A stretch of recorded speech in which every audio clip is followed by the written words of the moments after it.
Yo, what up? Welcome to another episode of the Oakland Warriors podcast. I'm Patrick, and today I am joined by an old friend, the one and only Dan Lee. Dan Lee of the band Scrabbel.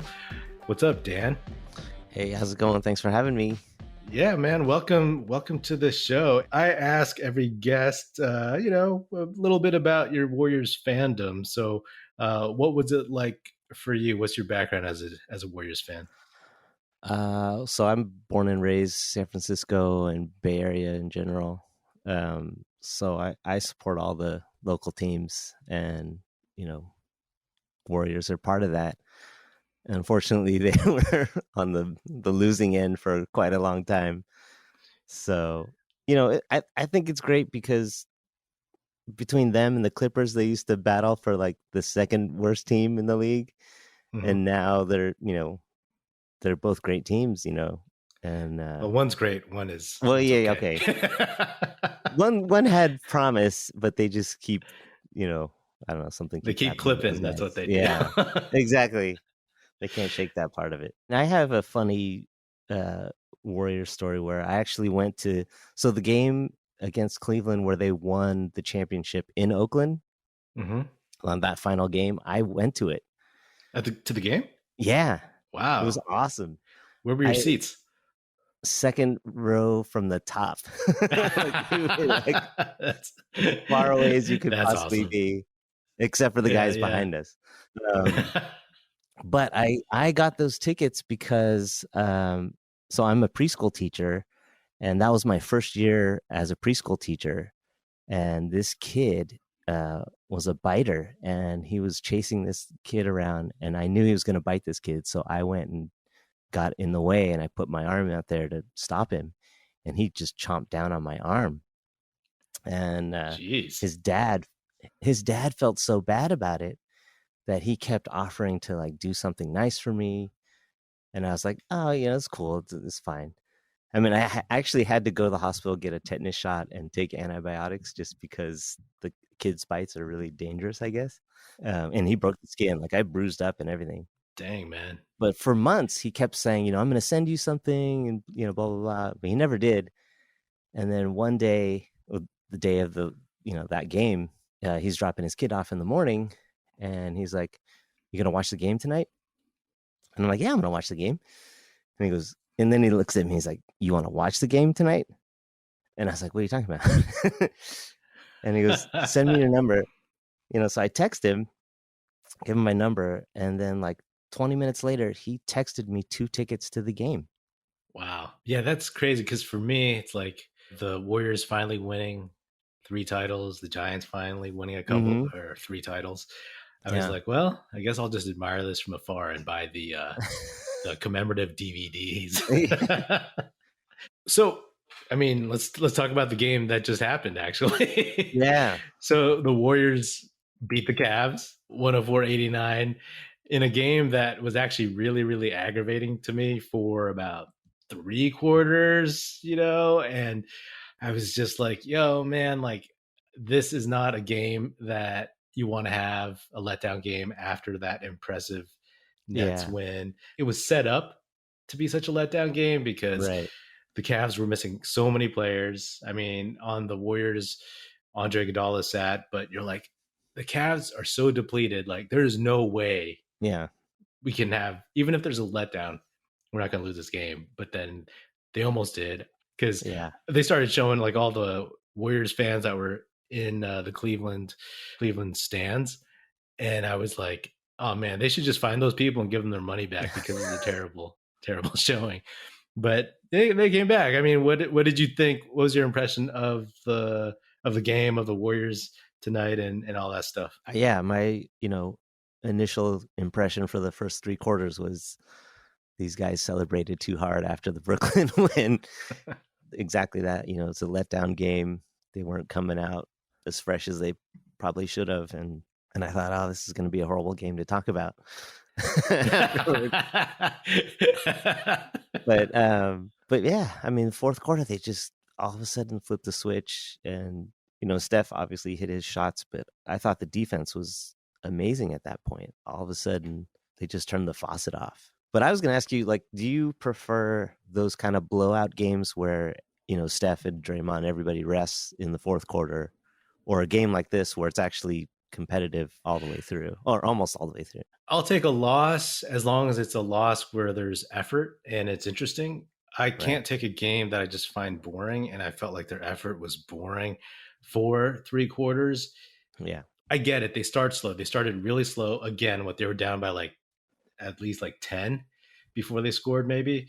And Oh, yeah. They went down 10 zip right yeah, away. and I was like, okay, they're starting slow, and they just never picked it up, and it had like, echoes of that Charlotte game where no one could score, Right. but they just weren't asserting themselves, and it was almost like they were just waiting for someone else to do it because they're so deep. Yeah. But yeah, to me, it's about the effort because you want to see good competitive basketball, engaged basketball. You know what I mean? It's like going to Yeah. a show and it's like someone could play a song, but you can tell if they're not really into it, you know? I Hmm. mean, Oh, yeah. You can definitely. I think it would have been a huge disappointment to lose this game and potentially go back home 2-2. I thought they had a lot of open looks, though, and they just weren't hitting them. They went But, cold from three again. Jordan Poole, he keeps jacking threes when he should be shooting more twos. Like that's right. something I noticed a couple games ago. And then I think there was a statistic going around online today saying like, I mean, he's shooting like it maybe in the low 30s from three, but from two, he seems to be money from the elbow from mid Right. range. I want him to shoot more of those. Yeah. I always feel like they should have a rule about like everyone but Steph. Like if you miss one or two threes, like it's time to just go straight to the basket and draw a foul or something. Like you shouldn't be allowed to be on the 3-point line until you go inside first a couple times. Unfortunately, I don't know who else could like really drive off the 3-point line consistently. It just felt like everyone was kind of just figuratively speaking looking at each other to see who would actually make this make a run at some point. And I mean, it's face facts. Like it was all about the fourth quarter. And I was tweeting about this during the third quarter. I was like, okay, this is ugly. And Steph could put another like feather in his MVP cap for this season if he's able to kind of just basically will this team to victory. Yeah. And I was like, I don't know. I don't know if he's going to do it, but he did it. That's like championship DNA right there, Yeah. Two quick threes, and then it was just like, oh, they're right back in it. Yeah. And they just needed somebody else to hit shots. And Yeah. Damian Lee hit a couple shots and Juan Toscano-Anderson, man, like Yeah. JTA, I give that dude props because he's been relegated to a lesser role further down the bench. Oh yeah. You haven't seen him at all the last couple games. Yeah, he was super rusty. It looked like everything was like a hair slow. His Yeah. reactions, his passes were a little off. But then he came back, he played hard, and I give him props for that because he's worked hard to get to this point. And if he's at the end of your bench, that's a good sign for the rest of your team. Yeah. What'd you think of the way they're doing Curry's minutes now? These rotations are interesting because, especially in a close game, because if you start him fourth quarter and then pull him out in a close Yeah. game in the middle of that quarter, you're asking for trouble, right? If it's close, all of a sudden you might lose a lead or Totally. just get way further behind. And so I was curious to see what they would do. In the Charlotte game, they took him out, but he wasn't shooting very well anyway. Yeah. But in this game, he was the only one hitting shots, and they decided to keep him in. And Yeah. looking at the stat sheet, he only played 35 minutes, which is a minute more than they tried to play him. And I mean, the stat line was amazing 15 for 27, 9 for 16, 40 Yeah. points. Oh One yeah. free throw, man. One free throw. Like, Yeah. you kidding me? Like, looking at you, James Harden, looking at you, Trey Young. You know what I Yeah. mean? Like, he gets by on pure ability, not cheating the game. Yeah. And it was kind of a quiet night for Wiggins. He had 12. I don't even really remember his 12.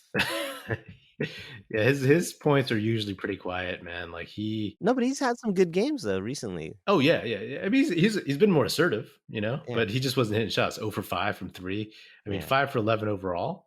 Yeah. But he just didn't have it. I figured he might have a little bit more because Cleveland is one of the teams that traded him. So he's usually played pretty hard against Cleveland. But I don't know. I guess there's just a major hangover all around. And Yeah. it was like a stunning thing to see and pretty aggravating. Yeah. They went up 13 at the end of the third by the end of the third. I don't know what they were losing by, but the Cavs, yeah, they were up 13. I mean, dude, 36-8 in the fourth yeah, quarter. yeah. That's insane. I was like, okay, let's see if this team has the moxie to come back from 13. But they didn't just come back. They beat them by 15, which is crazy. Yeah. And they smacked them. Yeah. So, what are your thoughts on Jonathan Kuminga?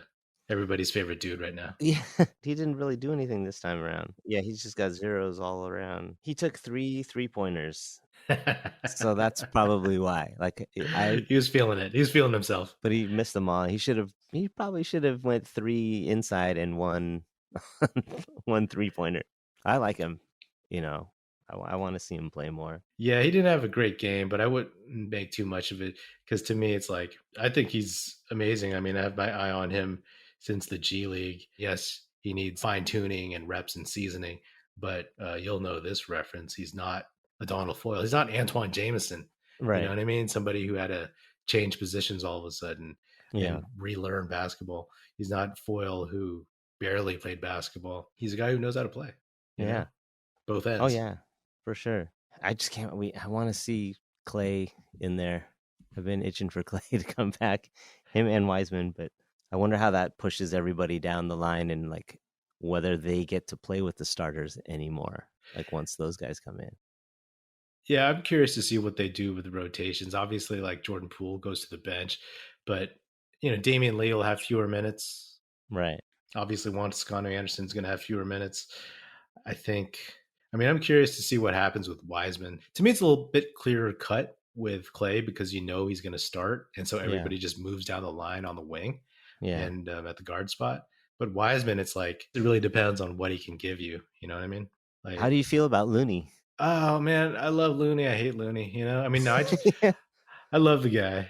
I just wish he was a little bit more athletic, but I love what he is on defense. And seriously, Wiseman, if he can figure out how to just stay solid on defense and not blow assignments and not foul people, then it's going to be that's the thing. You just don't know what Wiseman's going to be, right? Yeah. How much has not playing 5-on-5 for this long since April hurt him, but then how much has the development and the coaching with these specific coaches helped him? Is he going to be good enough to start eventually, like soon after he comes back?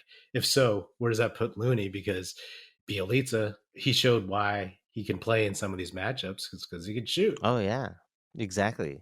I mean, he can stand out there and hit a 3. And they need that. It's also going to be interesting because obviously Draymond plays center sometimes, and Kamenga can play center a little bit, and Otto Porter Jr. can play.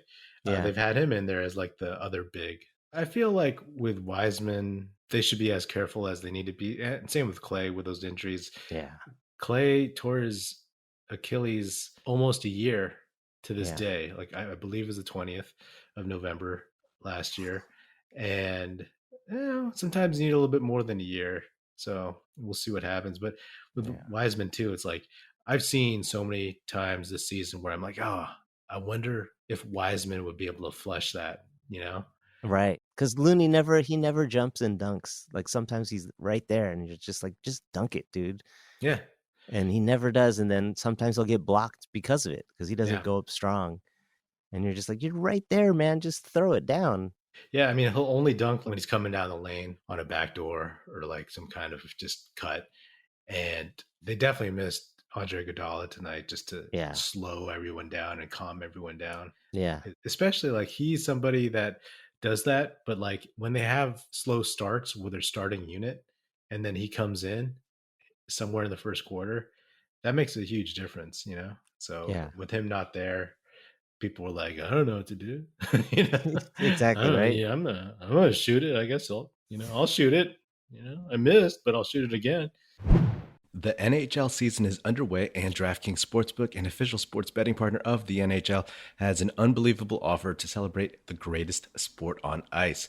New customers can bet just $1 on any NHL game and win $100 in free bets if either team scores a goal. Doesn't matter if it's a one-time clapper or a deft deflection, however they light the lamp, you win. If Sportsbook isn't available in your state yet, DraftKings won't leave you empty-handed. Everyone can play for huge cash prizes all season long with DraftKings Daily Fantasy Sports Contests. DraftKings is giving all new customers a free shot at millions of dollars in total prizes with their first deposit. Download the DraftKings Sportsbook app now, use promo code TBPN, throw down $1 on any NHL game, and win 100 in free bets if either team scores a goal. This week, one puck in the net nets you a big win with promo code TBPN at DraftKings Sportsbook, an official sports betting partner of the NHL. Must be 21 or older.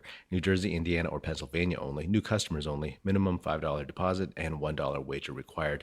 One per customer. Restrictions apply. See DraftKings.com/sportsbook for details. Gambling problem? Call 1-800-GAMBLER. You're listening to the Oakland Warriors podcast. Did you know Oakland Warriors is a website too? OaklandWarriors.com offers a collection of Warriors t-shirts that are comfy, classy, and cool. Fit for a real Warriors fan like you. Forget basic tees and boring designs. With Oakland Warriors, you can show your team pride with those in the know. I have a shirt from OaklandWarriors.com. It's comfy and soft, and it reps the Dubs in a low-key but fun way. Don't believe me? Check out OaklandWarriors.com and use the code podcast at checkout for a 10% discount. Have you been to Chase? No. When I was in San Francisco a couple years ago, I saw it and I was like, wow, from the outside. And this is before COVID, of course. And, I remember when I was in film school in San Francisco and there was nothing in Mission Bay. Yeah, totally. Like, I remember shooting stuff out there. I think I shot that thing with you there. Yes. I was gonna say, and where everybody got like dressed up in really bright clothes. And, Yeah, totally. And then I was That's like, right. oh yeah, and there was nothing. It was just empty lots, Yeah. But I'll make it there someday. I do have bittersweet feelings because the Warriors have been in Oakland my whole life. Yeah. But it is what it is at this point. There was like a similarity between when the Niners moved to Santa Clara and that first year they just sucked. Like everything fell apart right before that. It's supposed to be this grand opening for their new stadium and they just sucked. Yeah. And it was kind of like Chase Center. It was like right before that happened, KD leaves, Clay's messed up. Like just everything went wrong. Everything that, you have these high hopes like, oh, we're going to have this super dynasty and they're just going to carry it over to the new place. Yeah. And then everything that could go wrong went wrong. You're just like, oh, man. Yeah. I used to talk about like, hey, man, is there a curse? Is there an Oakland curse? What are your thoughts on KD, man? I know this is off topic. This is from the last game, but like, I'm just curious. I like asking people because I still am a KD fan and I support him. And, he wanted to move on and do other stuff, play somewhere else. That's fine. Yeah. He wasn't ours to begin with. Exactly. Right.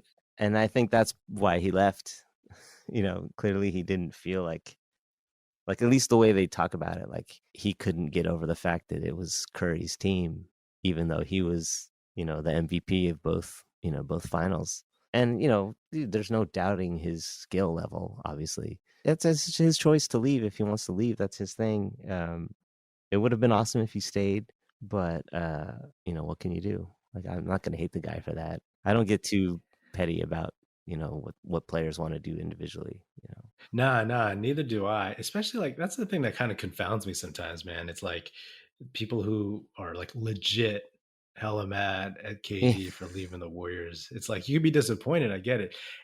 It's one thing if he was drafted by us. I mean, honestly, right. OKC, those fans, I mean, they have a right to be pissed. I feel bad for them for sure. Yeah, whether or not it's like how they express their displeasure, that's the debatable thing to me. But it's like, hey, I get it. It's like somebody bailing out on you.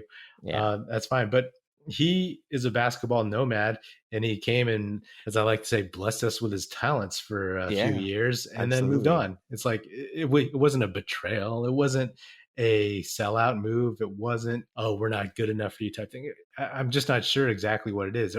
Or if it is just pure people who are like so single-minded about sports and their fandom that they just can't see anything else beyond like, oh, once you leave my team, I You're hate done. you, you know? Yeah. And I don't know whose voice I just did, but hey. he sounds Like like he could be Batman. upset. I always talk about this with Aram. We used to talk about peak Steph, right? And even though we were super happy that KD came to the Warriors, we knew that we were going to lose a couple years of peak Steph. And he was awesome during those years, regardless. Right. But imagine how good he could have been if he didn't have to make KD feel more comfortable on the court, didn't have to Right. give up shots, didn't have to like kind of acquiesce and stuff. So, you know, I mean, not saying he didn't want to do it, but like he was coming off with the first ever unanimous MVP in the Right. 73 win season. Yes, they lost in the finals on some BS Kiki Vandaway stuff, but you know, like how much greater could he have been the following year? You know, what's your feel for this team? I think everybody's realizing how good they are, especially after beating the Nets and the Bulls in convincing fashion. But we're from the same era. Are you confident or are you like worried? I only get worried about health. Yeah. That's my thing. I think they got the talent, obviously, and especially when they get the return of their other talent. But yeah, it does feel like the strength in numbers kind of feel. These different guys can come alive at any given night and contribute enough to take some of the pressure off of Steph to have to score 40. So it does feel like that, you know, it feels kind of like that, like we're getting back to that championship run. But, you know, it's only a handful of games into the season, so there's still a lot to go. But even during that blowout game, the thing that came into my mind was, why is Steph still in the game? Like, sit that guy down. Like, you have a 20-something point lead. Like, he should not be in the game anymore, you know? Are you talking about the Nets game? Yeah, and I think there was another one too. But just anytime they're, you know, because I'm at least for the championship runs, you know, you got used to this whole thing of them destroying the team by the third quarter, and then, you know, him and Clay and Draymond would be sitting for most of the fourth, if not all the fourth. And then the benefit of that is that the other guys get to play, you know, and so they're honing their skills, they're getting used to the play, just everything, and getting used to each other. I want to get back to that because it keeps Steph healthy, gets the other guys more minutes, and then it's going to be useful down the stretch. But yeah, most of the time when I see the blowouts, I'm just like, get him out. I don't want him under the rim, somebody fall on him, or just him landing wrong on somebody's foot. I worry about that sometimes too, but it feels like the handful of times that's happened, it's almost like he wanted to get 50 in that one game, you know, and he wanted to get a certain number of shots up, because I wouldn't say he's chasing the MVP, but somewhere inside him, he's chasing the MVP, you know? Oh, for sure. We all heard that even he reads like tweets at halftime, but like all great athletes, right? They're looking for motivation and they're looking to prove people wrong. And people have always doubted Steph, even to this day, which is why like the whole peak Steph thing to me was such a bummer to miss out on those few years, regardless of, you know, how much I liked having KD on the team. But now it's like he's so well conditioned. His skill is so transferable to mid late prime that he's gonna keep doing this. I mean, hell yeah, he wants to win the title and he wants the MVP. I'm pretty sure, you know, because like he could have had it last year. He probably surprised himself a little bit how good he was still. And it's one of those things where maybe even like the mental part of the game, it starts slowing down even more so, right? Like I think Michael Jordan said that in his early 30s, it's when like his basketball skill and his basketball mind kind of like he was still physically at his peak and his mind was peaking too. And Steph, different type of game, of course, he's still in that area. Maybe the KD years help that because he's like deferring a little bit to him, right? So it's taking some of that wear and tear off of him so that he can have the longevity in some ways. It definitely did. It definitely saved him, I'm sure. Yeah. And sitting out with that broken hand probably saved his legs a little bit more too, right? Some wear and tear, just like what Buster Posey sitting out for a year. Right? I mean, this has the potential to be a very special year, obviously. I mean, I hope so. They're 13-2, and they haven't had a record like that. I mean, anytime you're 13-2 in any sport, that is very promising. Everybody slept on Steph. Do you understand that? Like, why people still do that on him? Like, after a career of what he's doing? Oh, How yeah, can you not because recognize. yeah, because like anything else, people loved him and they raised him up, and then other people, sometimes the same people, pull him down. A lot of folks, especially old school folks, they don't like the three pointer. Right. They don't Yeah. like the fact that like this is what his game is. But I would ask those people specifically if they like James Harden's game. Yeah, his 'Cause game's horrible. it's ugly, man. It's like Yeah. flailing arms, Getting fouls all the time. yeah, trying to work the system in that way. Like I said, Steph had 40 points and he was 1 for 1 from free throw line. You Yeah. know, Harden had 24 points, I think, against the Warriors, and he was 10 of 11 Yeah. from the line. You kidding me? You Yeah. know, so even though there's new free throw rules, new foul rules, he's still figuring out ways to get there. And that's like, if he didn't have those fouls, I don't know if he is a top 75 player of all time. Yeah. You know what I mean? Like, what is he without that? His MVP year, he averaged 11 free throws. 11 freaking free throws, man. Yeah. Like, okay, you know, without those free throws, he's averaging like maybe, I don't know what his points average was, but maybe he's averaging mid-20s without those free throws. Yeah. So the basketball gods hopefully get him back. But yeah, Steph he doesn't cheat the game at all, you know. Yeah. And I think some people just like to, you know, hate. I mean, you know, it is what it is. I'm sure there's players that I hate on. Like I'm not a Trae Young fan because of the foul stuff, but I watch him and he's actually, you know, he's quick, he's good, he can Yeah. shoot, and he's not as gimmicky Definitely. as James Harden. Yeah. And LeBron, I appreciate everything he does, but like I can't root for that guy. I can't pull for that. Like, you kidding me? So thanks for joining me, man. Cool. Thanks for having me. That is another episode of the Oakland Warriors podcast. Be sure to subscribe wherever you get your podcast. Feel free to hit me up on Twitter at Patrick Epino, EPINO, or at Oakland Warriors. Check us out at oaklandwarriors.com.